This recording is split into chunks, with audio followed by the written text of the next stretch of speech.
As a channel that mostly focuses on MMORPGs, it may be surprising to a lot of you that I've never made a video about one of the biggest upcoming Western MMOs, and that game is New World. I mean, a trailer can tell how much work people put in. Been given a release date of May 2020, at least to advertise it, I guess. Beta in April 2020. Recently, the New World team dropped a bunch of trailers, as well as a pretty big dev diary with a bunch of info about the game, so I'll play that video first. There is gameplay. Then I'll get into my thoughts about the game and talk more about it in depth towards the second half of the video. What is that? Is that the official trailer again? Welcome to the new Chapter 1. What is this? New World's an open-world MMO set in an alternate version of the 17th century. It takes place on an island we call Eternum. Eternum. It's a place of legend. It's a land of power and of treasure. It's a place where your choices matter. Ah, yeah. Of course you they get to do. live a life that is full of danger and adventure on a supernatural continent that has only just been discovered.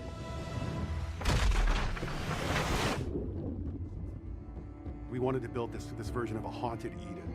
We wanted beautiful, picturesque landscapes with danger around every turn. There's these hints of supernatural and these things that show you're not really anywhere you've ever seen before. Contrast is something that we really want players to feel as they move around the world. Every space they enter feels different and special from the space behind it. They feel like every hill they're going over, there's a new adventure. Not many people know too much about Eternum yet. I think that's where you come in as a player. And there are threats, but there's also opportunity. Rumors swirl about the power and danger of the island, but the people who go there don't really know what they're going to find. It could be Shangri-La, or it could be something out of their worst nightmares.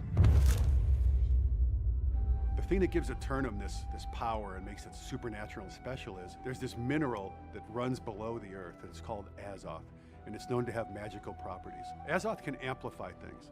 Azoth itself is not really a good or bad necessarily, it's just this pure, raw energy.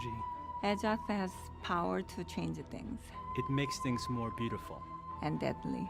Azoth is different for everyone who sees it or knows about it. For some, it's the Fountain of Youth. For some, it's the Philosopher's Stone. For some, it's the living embodiment of God or the devil. But one thing's for sure is it gives you, the player, a lot of really interesting powers to play with. Okay, what would they look like? When players arrive in Eternum, they find evidence of other civilizations having been trapped there throughout history. The whole world is open to you, and you're only limited by your skill and the difficulty of the enemies that you run into. It's completely good. classless, so you choose I how also you like want to that. play by choosing I think the future of MMOs is no classes. I think no classes allows more player expression, and I think it's overall just a better idea. I think makes more sense, but it also it's harder to do because you need to create identity without having this overarching construct over the player that I'm a warrior, you know? So you have to create something that is, or a skill and progression system that is unique enough that will create player identity and character identity, right? So it's, RuneScape is not a good example of this because RuneScape is not really, like, RuneScape is, it doesn't have any like player identity in that sense because there's no class, there's no not even like the entire combat doesn't exist, you know? Like, I don't think you should take RuneScape for an example because it's really not something that you can compare to like something like this. I think it's a completely different genre, I would even say. You choose also defines your playstyle. Players will have there are always meta meta builds. How they do it. One of the fundamental tenets of New World has always been autonomy, and that manifests in every single system. Doesn't matter how The game you do it. adapts to the player and their play style. Like, look at Path of Exile. There's so much fucking option, but there's also always new builds coming up because there are so many options that are not quite so obvious sometimes.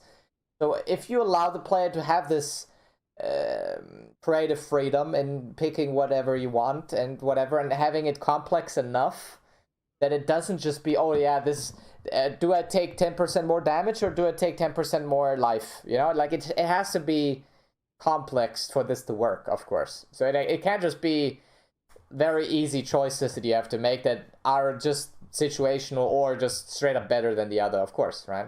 It has to be, definitely it has to be very complex and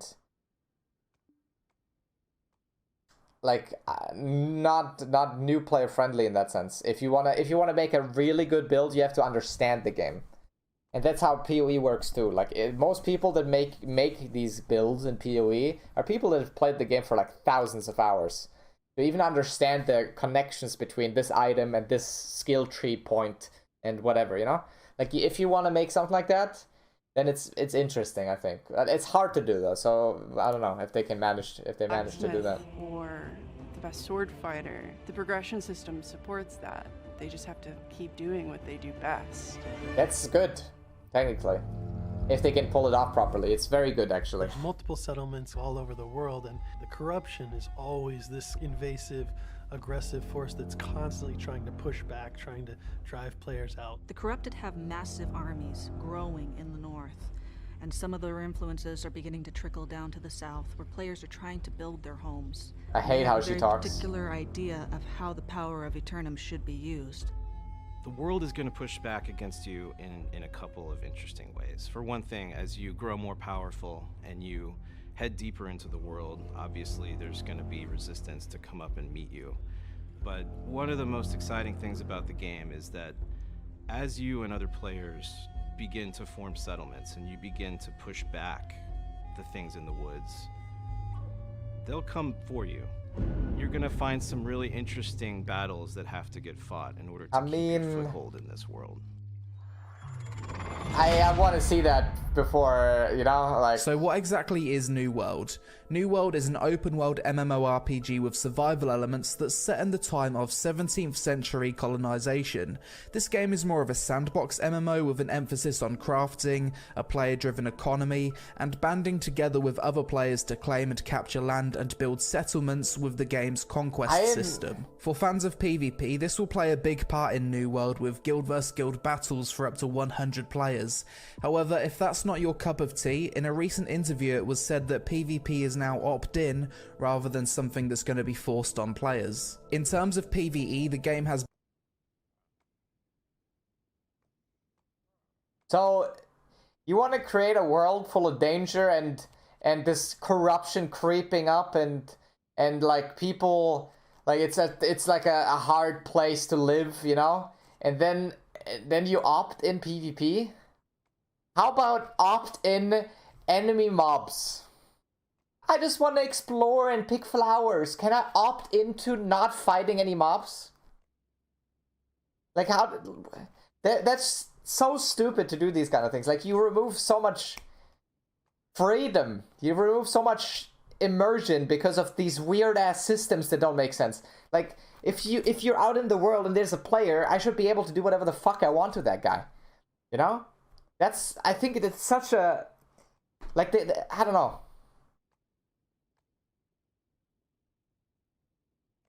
There was an official statement about it, actually. I read it too. I actually read it in a Reddit post, I'm pretty sure.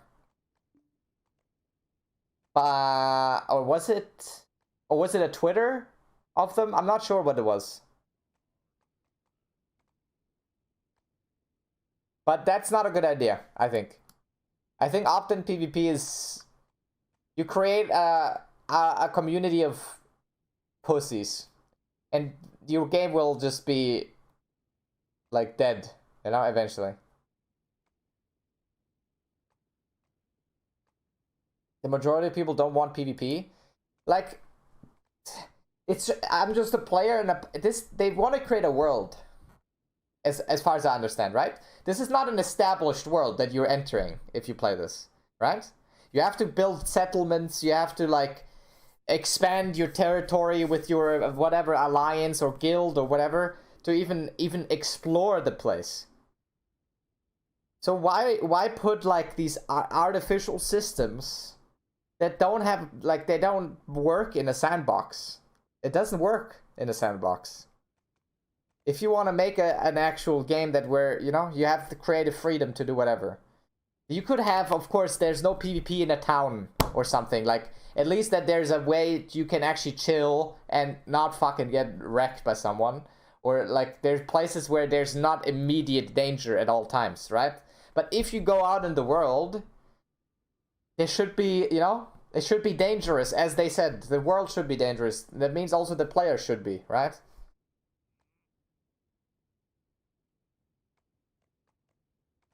I mean, it's true that a lot of people don't want PvP, but that doesn't... Then don't play a game that does that. Then play fucking solo player. Play Witcher. It's a great game. There's no PvP. You can just kill monsters and pick flowers. You know, if you in your own terms. You don't even have to do anything. You know what I mean? Like, I don't know what the point is. If you want to play a multiplayer game in an authentic world, there will be PvP. And not opt-in PvP. Especially in a game where you don't have factions. And especially in a game... Or do you have factions? I have no idea. I hope that it doesn't have factions. In a game where you don't have factions and you have guild versus guild aggression, right? You feel me? Like, it's... bosses in the world that you'll need to group up with other players to kill, as well as a world that's general difficulty level is challenging enough that playing in a group is more beneficial and safe than playing solo. In a recent interview, it was also said that quests have been added to the game, as well as a PvE defense type event called an invasion, where corrupt forces of the world attack player settlements and players need to defend against them. When it comes to server size, it's said to currently be at 1,000 players. However, Amazon are trying to increase that number. Initially, when this game was first announced, it was speculated that the game would be way more of a survival game than an MMO.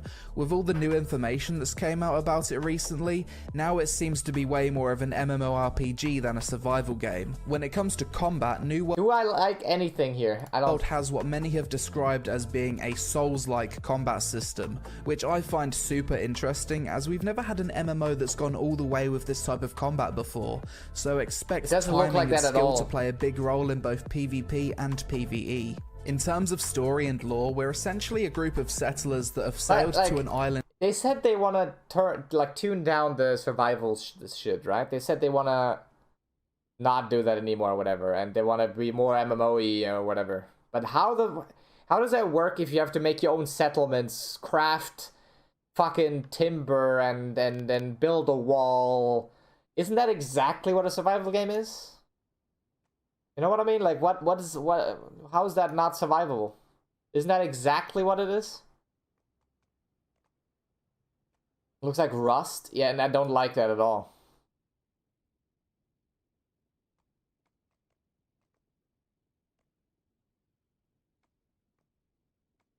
The survival mode without food? No, he's talking about it. This was released December 18th. That was the time when they talked about having it less about survival. That's exactly why he made the video, I think. In the middle of the Atlantic called Eternum. This island contains a magical resource called Azoth, which has the power to grant eternal life or be used as a source of power. Unfortunately, this resource has a dark side and can both corrupt the environment or any creature that comes into contact with it. Something else we know about New World is that this game is purely developed for PC and not console. The reason for this is Amazon wanting to push the graphics as far as possible. Progression-wise, New World has no classes, so in theory you could use whatever weapons you want. The game does, however, have a weapon mastery system where the more you use a certain weapon, it levels up and has different skill trees associated with it. Aside from that, you also gain attribute points whenever you level up, and most of your gear upgrades will come from crafting or buying from another player. It's also said that unlike a lot of MMOs, in New World, if a player is 10 to 15 levels higher than you, you'll still be able to kill them if you're really good at the game. Obviously, a level 50 has an advantage over a level 40, but it's not to the point where that advantage can't be overcome with skill. In general, New World definitely leans more in the direction of a game like EVE Online rather than a World of Warcraft, with a much larger focus on setting your own goals either solo or with a guild, and finding your place within the game's community. And although steps have clearly been taken to make the game a bit more solo friendly, you're going to want to join a guild to really get the most out of the game, as with any... So, I don't even know what to say right now, honestly. I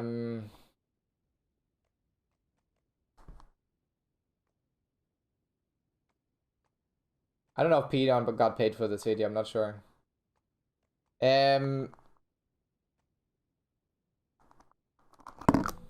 Like you have 1,000 players, and the world is not randomly generated, as you can see, like with the map here.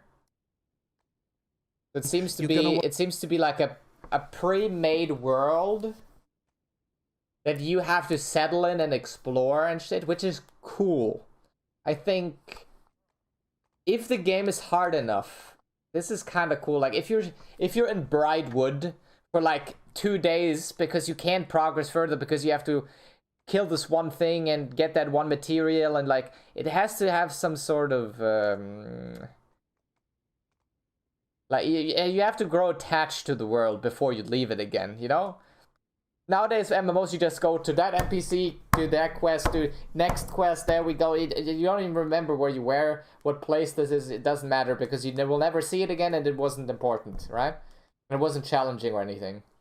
If they can create like a sense of urgency, a sense of danger, and also make it actually hard enough that you actually have to slowly progress through this without just rushing through it just to get to max level or whatever, you know, then it would be good, I think. Want to join a guild to really get the most out of the game, as with any MMORPG really. I guess I should mention at this point that I've played New World on a few separate occasions already. Amazon flew me out to their studio to test and give feedback for the game in June 2018 and January 2019, along with a lot of other content creators. Something I can definitely say is Amazon have really been listening and implemented changes based on player feedback for a very long time throughout the development. But there are no skills.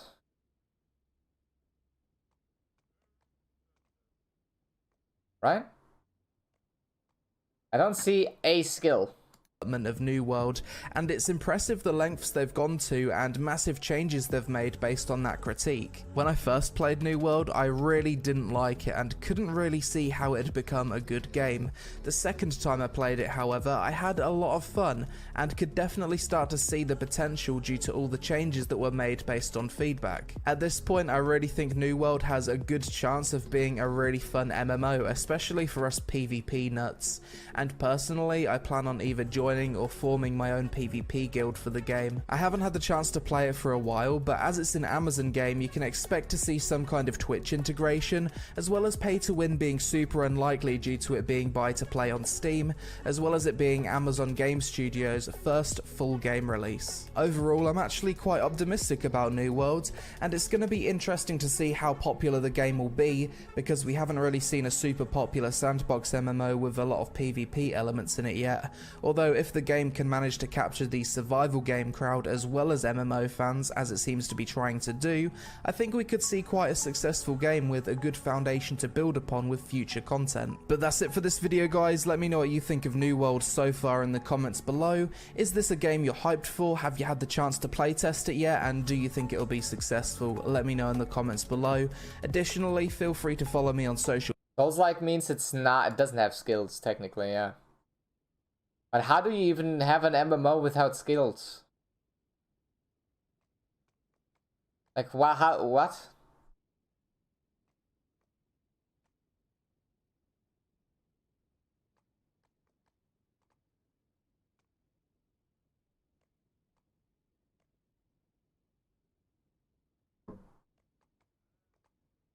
Video's fucking ass.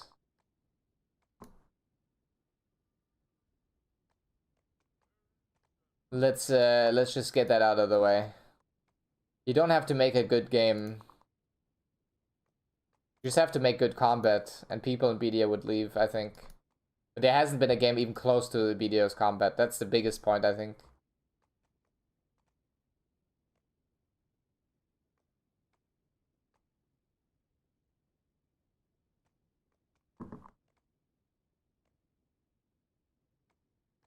And the combat so far in this game looks horrendous.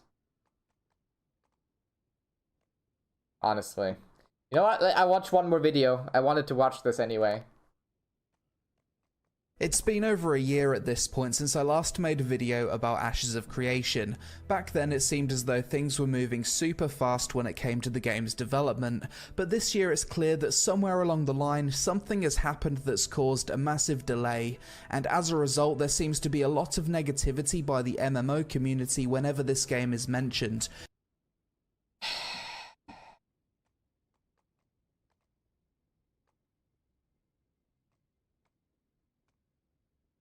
Scam of creation. I remember when I first heard about this, there was this first trailer where was this mage girl was flying around in like a winter area. It was like, what, 5 years ago? With many people seemingly losing faith that this game will ever be released, even and if it some does, even thinking the game's a massive scam. I put a poll out on YouTube recently asking people their opinion on Ashes of Creation, and with over 15,000 replies, it's clearly more negative than positive. As of making this video, 29% of people didn't think the MMORPG part of the game will ever release. 16% of people thought the whole project was a scam, 16% were still I optimistic can see it being a scam. and willing to be patient, 14% didn't have an opinion, and Lost Ark is cursed by a Korean mindset. The daily content is fun, daily gating is fun, and pay to win is fun. 4% of people hadn't heard of the game before. So what exactly went wrong? Why the negativity all of a sudden? Well, honestly, I think it mainly comes down to one thing: the Battle Royale. Intrepid Studios for the past year have said that Alpha 1 will be split into two parts. Alpha 1 Phase 1, which tests a bunch of arena modes starting with Battle Royale, Castle Siege and then Horde mode, and then Alpha 1 Phase 2, which is more of a general MMORPG starting with Battle. Has this ever happened? Ashes of Creation, Apocalypse, Castle Sieges? Battle Royale, Castle Siege and then Horde That's mode. so funny. They have 3 Battle Royale alphas before they actually have an MMO alpha. Like, how retarded are these people? And then Alpha 1 Phase 2, which is more of a general MMORPG test. You may be thinking, why make a Battle Royale testing mode for an MMORPG? And apparently it's because BR modes can be made quickly. Why is the question is, why is this test BR monetized with cash shop microtransactions? That is the question you should ask. No one would fucking care if it was just the MMO character in a BR environment, right? But that's not the case. It's a BR character in a BR environment with BR cosmetics and microtransactions. Like, what are the... And a lot of the code and systems used in them can be transferred directly into an MMO. Initially it was planned that the BR testing mode would last 3 months or so before we could jump into Castle Siege testing. However, something happened towards the end of last year or start of 2019 with development that set the game back a hell of a lot.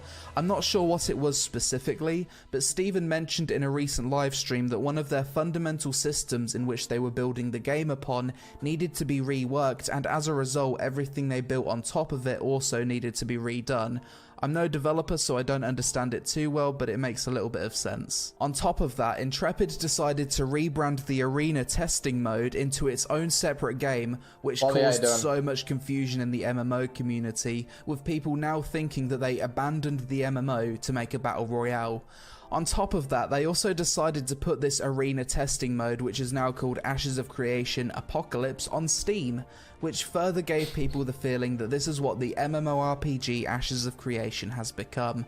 The game's fully released because it's on Steam and it's a battle royale. You can completely understand why, from the point of view of a casual follower of the game, it doesn't look good. In addition to this, those who have been following the game carefully are also frustrated. I want to just say this for a second. I played this. I played the fucking whatever beta, alpha, the BR test. And I played it probably for like 10 hours. Because I wanted to give it a proper shot too. I played it in duos, I played it solos, I played like the entire thing.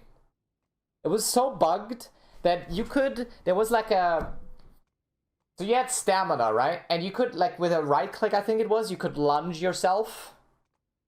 I like a little distance. It depends on the weapon, how far, and how much damage it would cost. But because of that, you could actually... There was no gravity involved, no physics, so you could lunge yourself on top of buildings, you could fly around, essentially. And which was kind of fun, actually, but I'm sure they removed it after. And it was... Honestly, like, this BR was better than Shadow Arena. But it was still pretty shitty, of course. And you couldn't really test any... Like, I felt like the combat or anything related to it wasn't really like an MMO at all, you know? Like, it didn't feel like it at all, so... Wait, it's still like that? Now, because as of making this video, it's been 1 year since we were last shown any MMORPG gameplay.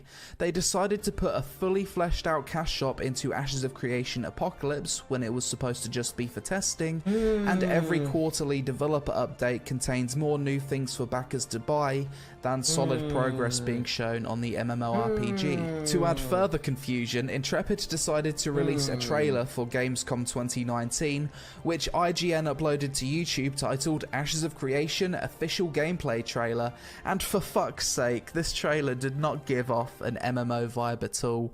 I'm not sure if it was intended to be a trailer for the MMORPG version of the game or the Apocalypse version, but it wasn't good, and as expected, more people were questioning the legitimacy of the MMORPG. So all of this negativity is completely justified then, right? Well, maybe some of it, but in my personal opinion, I think a lot of the people calling the game a scam, vaporware, and saying it will never release need to relax. Here's the thing. Even though Ashes has clearly had its development issues, they've shown more progress at this stage of development, even with the 1 year delay, than every other Kickstarter MMO. Let's put some things into perspective. Elder Scrolls Online took 7 years to make, Lost Ark 7.5 years, Arcade 7 years to make, Guild Wars 2 took 5.5 years, World of Warcraft 5 years, Black Desert Online 5 years, Terra 4 years. Final Fantasy XIV took 6 years for its initial release, but everyone hated it, so it needed another 3 years in development before they were able to release A Realm Reborn. The fastest MMORPGs I could find when it comes to development cycle are Neverwinter, SWTOR and Aeon, each of which took just over 3 years to make. And let's not forget, all these games were developed by established AAA dev studios with massive publisher funding, so maybe this was an unfair comparison. Let's look at the Kickstarter The problem MMOs. is not the stage it's in or whatever. In my opinion, I think it's the lack of progress that's being made, like, at all. It feels like the first time I saw this game in this one fucking trailer, I don't know if I can find it. Ashes of Creation first trailer. This...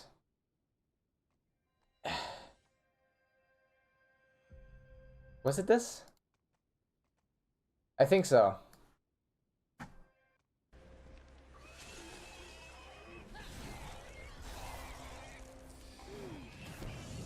Like, this does not look different than what we have now.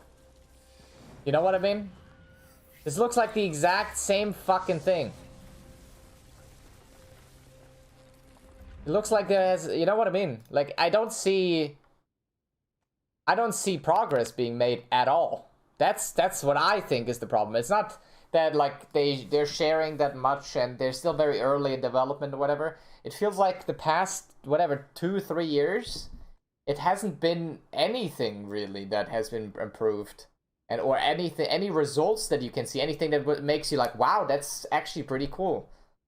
I remember back when they first, like, released the concept of it, and, like, what they want to do with these systems, with leveling up, like, the areas or whatever, and, like, settling that, and then making leveling up the towns and having these nodes and shit, and it sounded so cool. But ever since then, you know, all I ever see is, like, graphical modeling, or a new bear they have released, or a new god ray that's coming out of the trees, you know?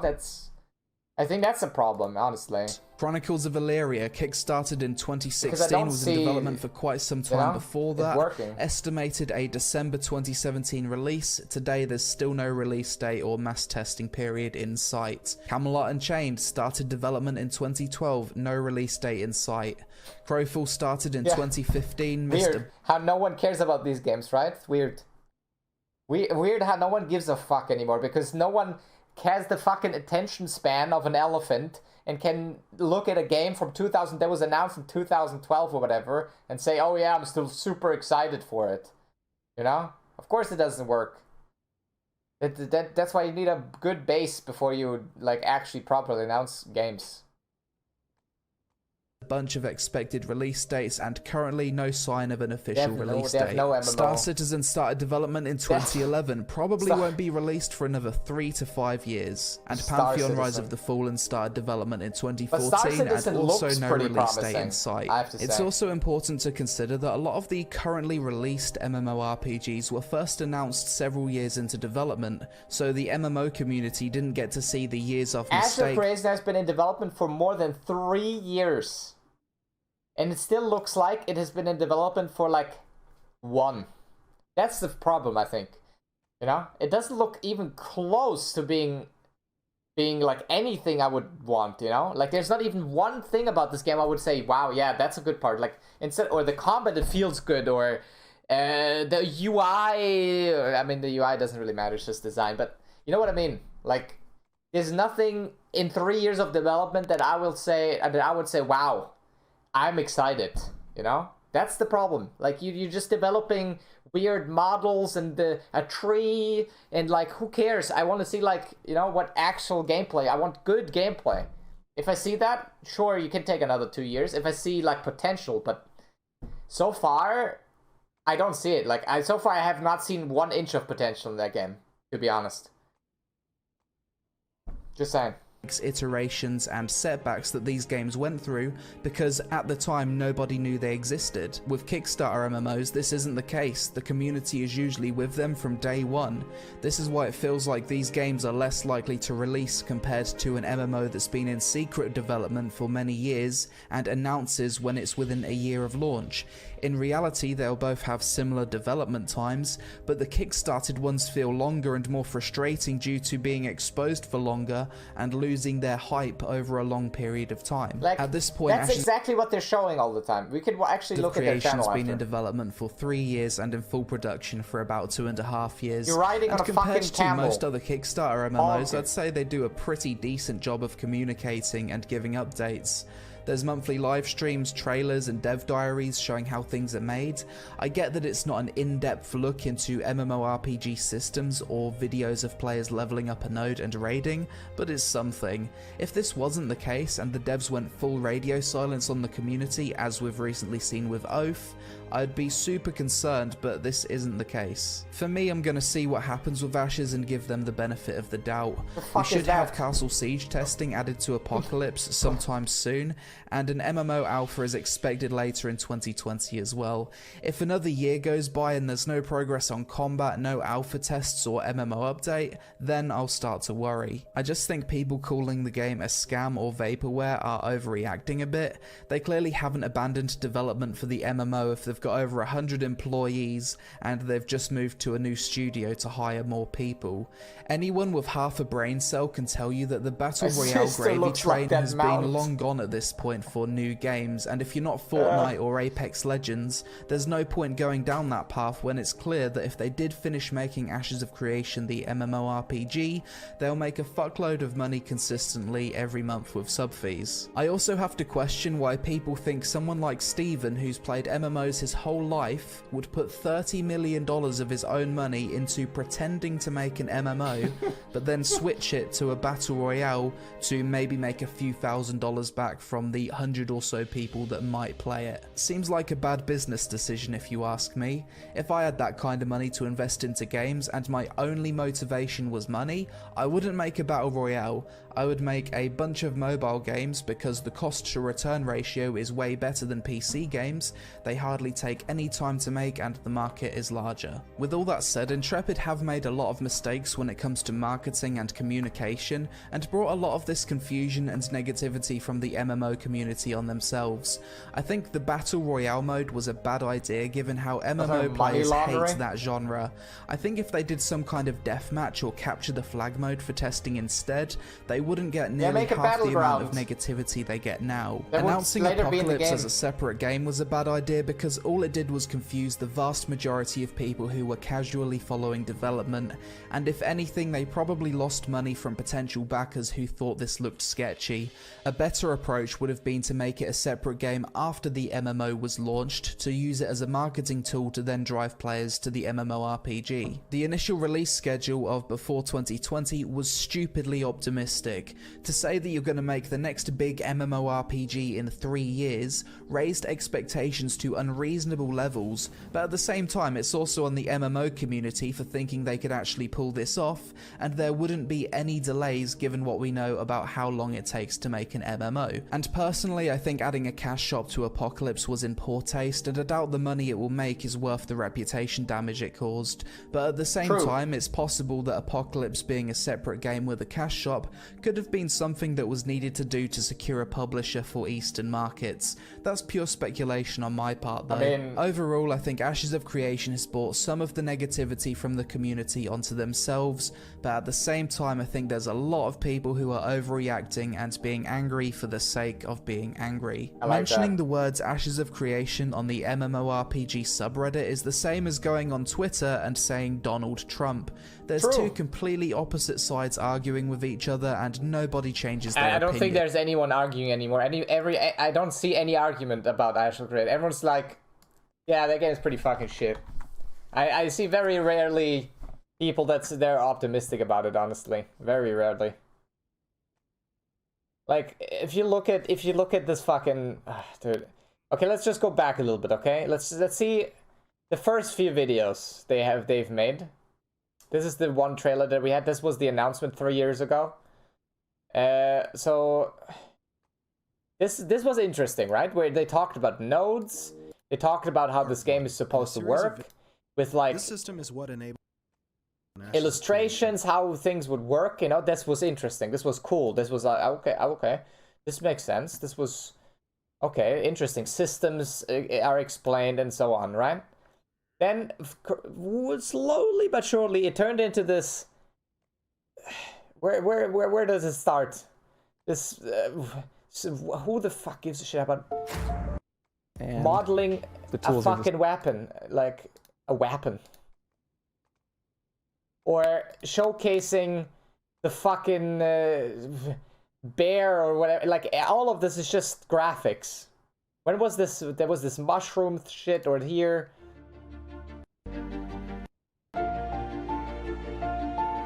Wow. We understand that you can make it look pretty. Most games can do that nowadays. With the engines that you have, it's not really that hard to make a game look pretty anymore. But like, where's the actual... You know, where's the actual systems? Where's the actual combat? Where's the actual progress? Like, this looks exactly like Apocalypse. And it looks pretty fucking bad too.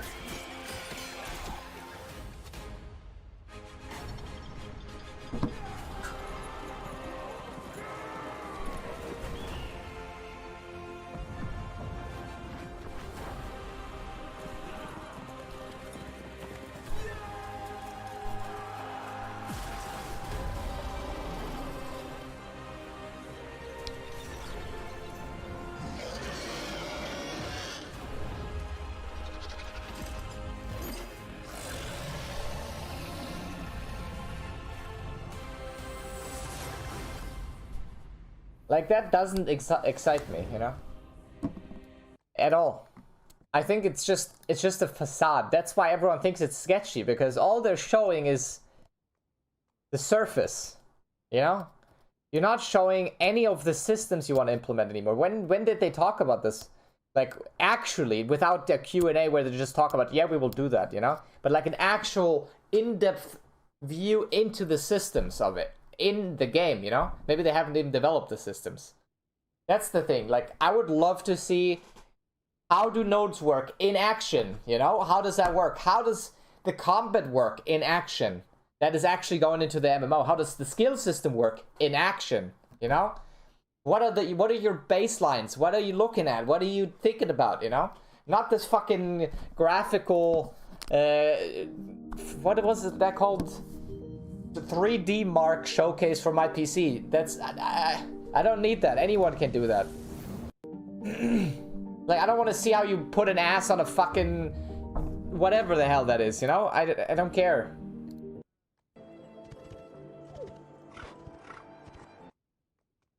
That's why I think everyone is upset. That's why I'm upset, because there's nothing I can say. They're coming along. Wow, this looks interesting. You know, there's nothing like that, and there hasn't been anything like that since the fucking Node stuff. You know, and they're talking about it in like, well, let's look at this. 9 months ago, Node technology.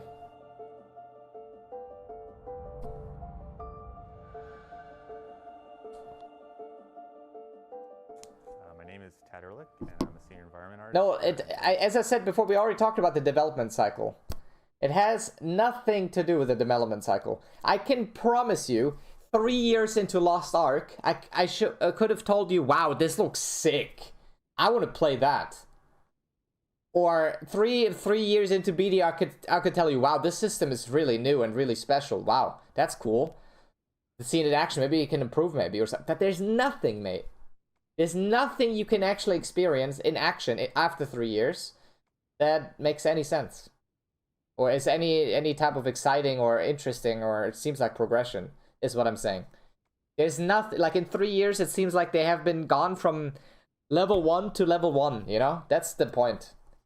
It's not that, of course, if you're really early in development, you know? That you can't just have a full game yet. But there's not even like a pinch of spice in there, you know? Spark. Primarily, I am in charge of building the objects in the environment, building out the environments, placing objects, materials for the objects, and anything that is not a person or a creature running around, I take part in that. The goal of the node system was to make sure that every place was special and unique. To make sure that every node you go into will offer something different in a different way, in a different place, and then have that same system facilitate all the races, whether you go into a node that's that's also a thing. I think they're building so much around a game that they don't even know how it will work yet. You know what I mean? Like, I feel like they're doing so much design and creating a world and putting a tent there and like a piece of cardboard there and a fucking spear next to the tent, and they concentrated on the wrong things, is what I think. That's the impression that I'm getting, you know? I want to see fluid and engage in combat. I want to see a progression system that makes me want to play it. Brainduck, how you doing?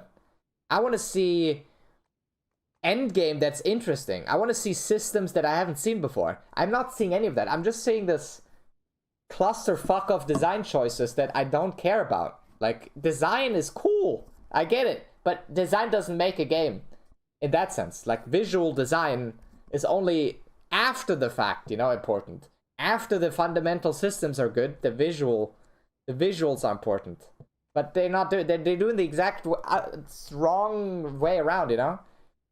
Whether it's Elven or one that's Dwarven, each one will be supported by the system. No, but like, they're creating a world, they're designing a world like this. They're investing into people that are designing a world. Okay, they're spending money on people that come to work 5 days a week to make a world that they don't even know how to work, how it works yet. You know what I mean? Like, how can you make an environment for a player that you don't even know how you will interact with it yet? Now, of course, I don't have the insights, and of course, maybe they do know that, but it doesn't seem like that. You know, I don't get the impression that they actually have finished the fundamentals yet, and they're creating the world around a player that they don't even know how he will interact with it, you know? That's what I don't get.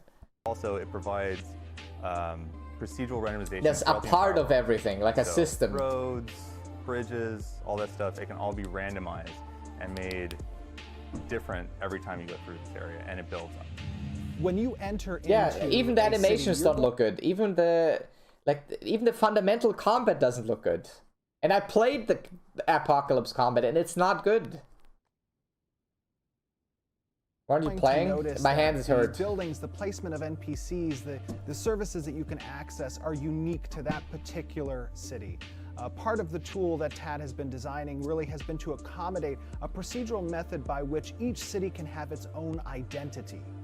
One of the key things that I enjoy in games is a sense of discovery and a sense of exploration, and I feel like having a system that provides so much variety. Like, if you compare this to BDO graphics, you're also not impressed at all, right? This looks closer to, I don't know if you guys have ever looked into engines and how engines work, like these default models that you get from, like, when you fucking open Unity for the first time.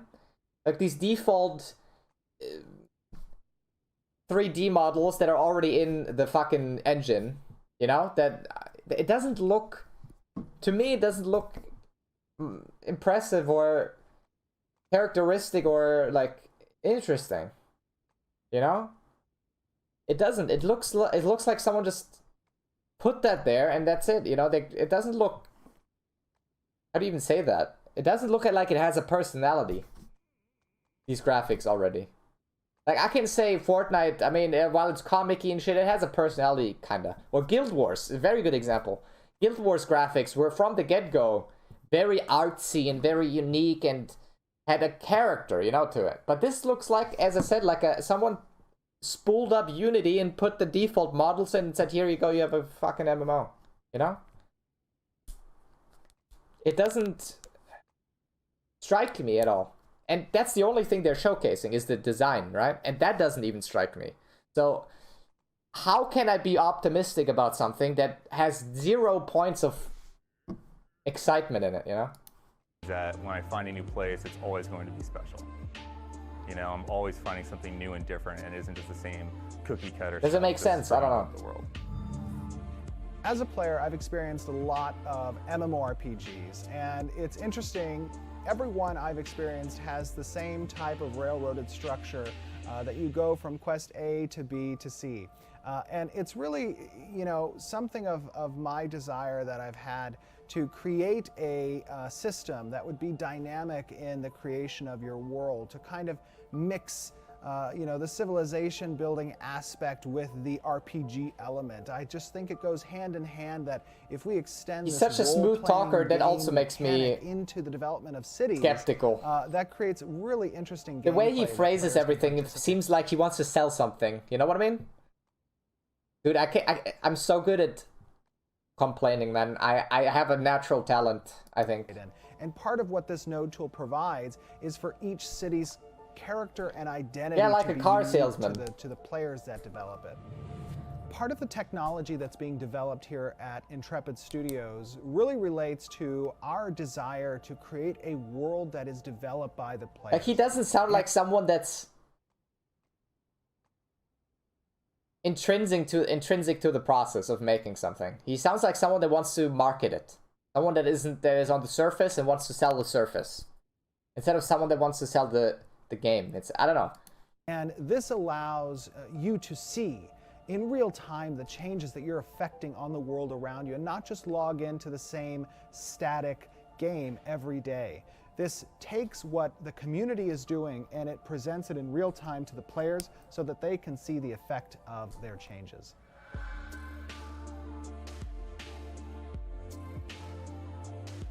We want to make it special for when a player finds a node and a node is grown and builds, that it's different from every other node in the world, so that they can claim that this node is their special place, and we know that someone on the other side of the world isn't going to have a node remotely like it. I would say the thing I like most about working at Intrepid is the fact that it's such I hate this part too. cohesive company. They always, every single video they have, if they have a new guy there, he has to say what he likes about Intrepid.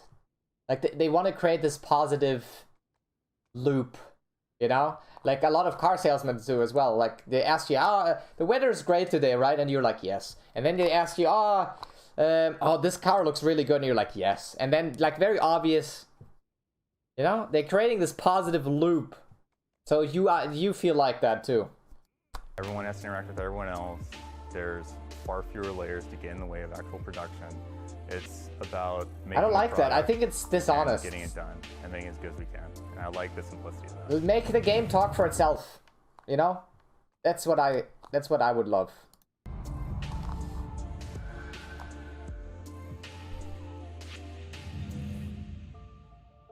Yeah.